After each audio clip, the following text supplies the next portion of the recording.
আসসালামু আলাইকুম। কৃষ্ণপুর যুব সমাজের আয়োজনে অনুষ্ঠিত হয়ে গেল এক বিশাল ক্রিকেট খেলা।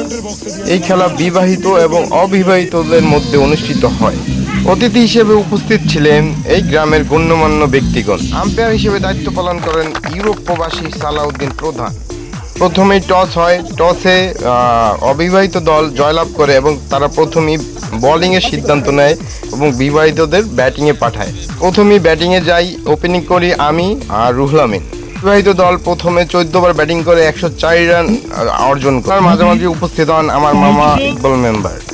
অবিবাহিত দল মাত্র 5 রানে পরাজিত হয়, মানে তারা 100 রান পর্যন্ত করে 14 ওভারে। এরপর চ্যাম্পিয়ন টিম এবং রানার্স আপ টিমের মধ্যে পুরস্কার বিতরণ করা হয়। প্রথমেই মেডেল পরিয়ে দিচ্ছে গ্রামের গণ্যমান্য ব্যক্তিগণ।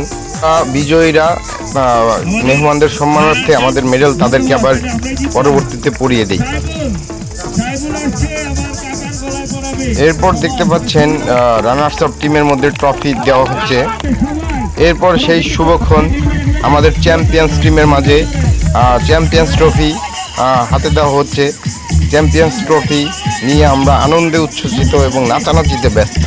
মাঝে মাঝে এরকম খেলাধুলা আয়োজন করলে গ্রামের যুব সমাজ এবং তরুণরা মাদক, সন্ত্রাস ও দুর্নীতিতে জড়াবে না। আমরা চাই আমাদের কৃষ্ণপুর গ্রামটা মতলব উত্তরে একটা আদর্শ গ্রাম হয়ে থাকুক। এখানে সবার মধ্যে ভ্রাতৃত্ব বজায় থাকুক এবং আমরা সবাই মিলে আমাদের সমাজকে সুন্দর এবং শৃঙ্খলাবোধ করতে খেলাধুলার মাধ্যমে এবং বিভিন্ন সাংস্কৃতিক অনুষ্ঠানের মাধ্যমে অগ্রণী ভূমিকা পালন করে থাকব।